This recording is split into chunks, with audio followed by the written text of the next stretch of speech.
There's a common misconception that speaking out about homeowners associations, or HOAs, means calling for bigger government, but that's not what this is about. This issue isn't about expanding government, it's about curbing private overreach, because today, HOAs often operate with powers and penalties that even government agencies don't wield without judicial oversight.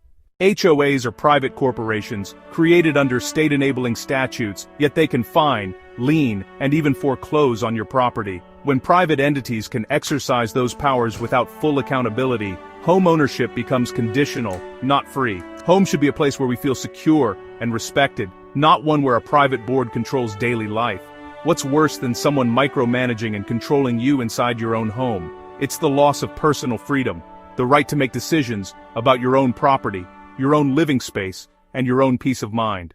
When HOAs begin to micromanage, it feels like even the smallest decisions, what color to paint your door, what tree to plant, or what car to park, require approval from people you didn't elect and can't hold accountable. It's the constant stress of worrying that every choice could be questioned or penalized. It's the loss of privacy that comes when your personal space feels monitored. The home should be a sanctuary, not a place where your private decisions are taken out of your hands. This isn't about bureaucracy, it's about balance. It's about ensuring that private entities with public power are held to fair, transparent, and reasonable standards. Homeowners already pay for nearly everything: mortgage, property taxes, insurance, maintenance, utilities. Yet, they're also required to pay HOA fees for many of the same essential services that non-HOA neighborhoods already receive through taxes, things like trash collection, lighting, and landscaping. It's not technically a tax, but it functions like double taxation without representation, one payment to the government, another to a private corporation, both for the same basic services. That's not efficient community management. It's a structural flaw that penalizes homeowners while shielding HOAs from oversight. Across most states, HOA boards can hold key discussions and make enforcement decisions behind closed doors, with limited access for homeowners and no access for the general public. Let's look at three major examples as of October 2025. Statutory examples. Verified current law. Maryland Real Property 11B 1011. HOA board meetings must be open to members or their agents, but not to the general public. Boards may hold closed sessions for litigation, personnel, or privacy reasons. Texas Property Code 209-051 requires meetings to begin open to members, but expressly allows closed executive sessions for legal personnel or enforcement matters. Colorado Revised Statutes 3833-3308 requires advance notice, 10-50 days, and meetings open to unit owners or their representatives, but no general public access or external transparency standards apply.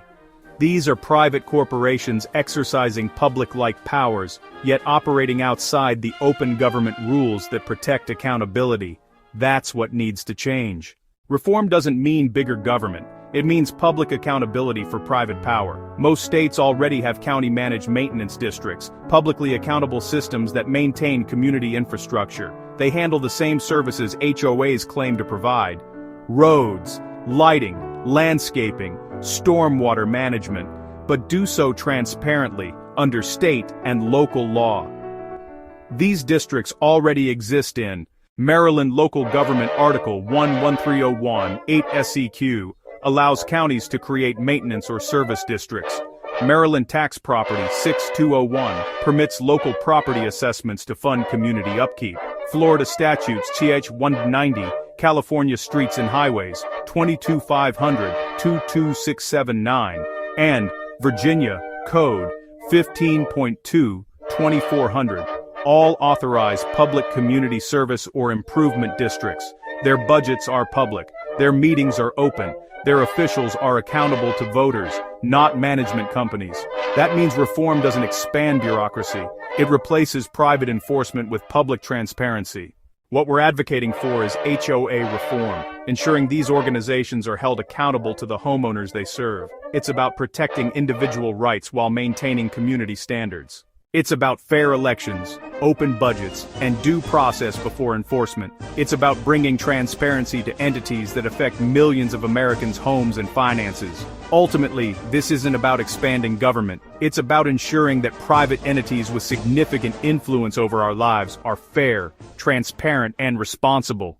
It's about finding balance, one that respects both the autonomy of homeowners and the integrity of the community.